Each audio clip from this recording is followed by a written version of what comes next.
నమస్తే, మీరు చూస్తున్నారు news on face. Welcome to top news of the day.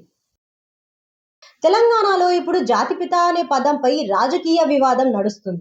KCR ని తెలంగాణ జాతిపితగా నిలబెట్టేందుకు బీఆర్ఎస్ ప్రచారం చేస్తుండగా దీనికి సీఎం రేవంత్ రెడ్డి వ్యంగ్యంగా కౌంటర్ వేస్తున్నారు. అయితే జాతిపిత అనేది పార్టీలు రుద్దితే వచ్చే గుర్తింపు కాదు, ప్రజల గుండెలో నుంచి సహజంగా రావాల్సిన బిరుదని రాజకీయ వర్గాలు విశ్లేషిస్తున్నాయి.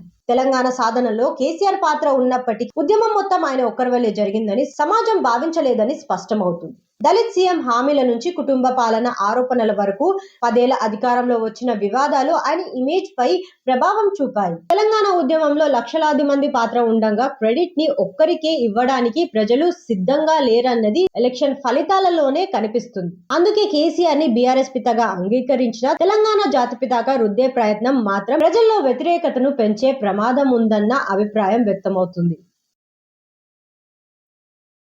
చంద్రబాబుని వ్యక్తిగతంగా దూషిస్తే రాజకీయంగా మైలేజ్ వస్తుందన్న భ్రమ ఇప్పటికే పలుమార్లు పగిలిపోయింది.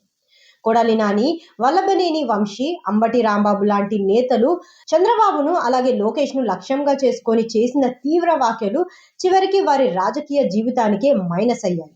5 సార్లు గెలిచిన నాని కూడా ఓటమి తప్పించుకోలేకపోయారు. అసెంబ్లీ వేదికపై కుటుంబాలపై దాడి, వ్యక్తిగత దూషణలు ప్రజల్లో తీవ్ర అసహనం కలిగించాయి. ఫలితంగా తిట్టడమే రాజకీయమా అనే ప్రశ్న ఓటర్స్ లో బలంగా నాటుకుపోయింది.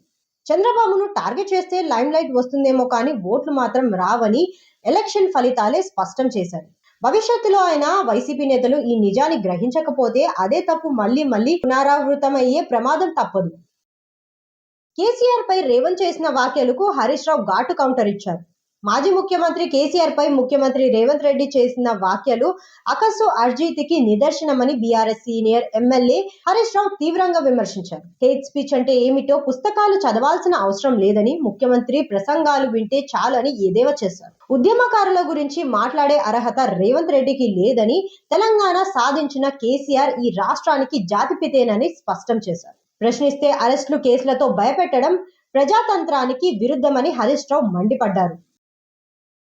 తెలంగాణ జాతిపితావు నువ్వెలా అవుతావంటూ కేసీఆర్ పై రేవంత్ రెడ్డి తీవ్ర విమర్శలు చేశారు. ఫోన్ ట్యాపింగ్ కేసులో సిట్ విచారణ ఎదుర్కొన్న బీఆర్ఎస్ అధినేత కేసీఆర్ పై ముఖ్యమంత్రి రేవంత్ రెడ్డి ఘాటు విమర్శలు చేశారు. హైదరాబాద్ లో జరిగిన రవినారాయణ జాతీయ అవార్డుల కార్యక్రమంలో మాట్లాడుతూ పదవుల కోసం ఆస్తులు కూడబెట్టుకున్న వ్యక్తి తెలంగాణ జాతిపిత ఎలా అవుతాడని ప్రశ్నించారు.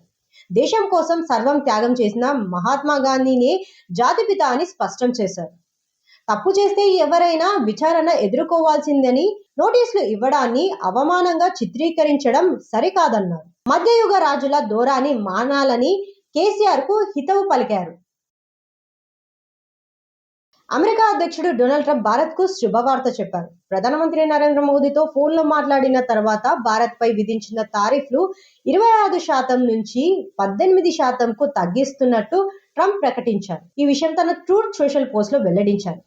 భారత్ అమెరికా మధ్య వాణిజ్య ఒప్పందానికి ఆమోదం తెలిపామని, ఇది వెంటనే అమల్లోకి వస్తుందని చెప్పారు. రష్యా నుంచి చమురు కొనుగోలు తగ్గించి అమెరికా వెనెజులా నుంచి ఎక్కువ కొనుగోలు చేయడానికి భారత్ ఆసక్తి చూపించిందని ప్రకటించారు.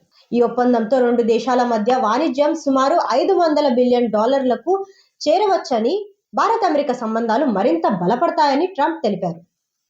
ఇలాంటి మరెన్నో తాజా వార్తల కోసం వెంటనే మా ఛానల్ ని సబ్స్క్రైబ్ చేయండి. అలాగే డిస్క్రిప్షన్ బాక్స్ లో news on face WhatsApp channel యొక్క లింక్ ని ప్రొవైడ్ చేశాం, వెంటనే ఫాలో అవ్వండి. Thank you.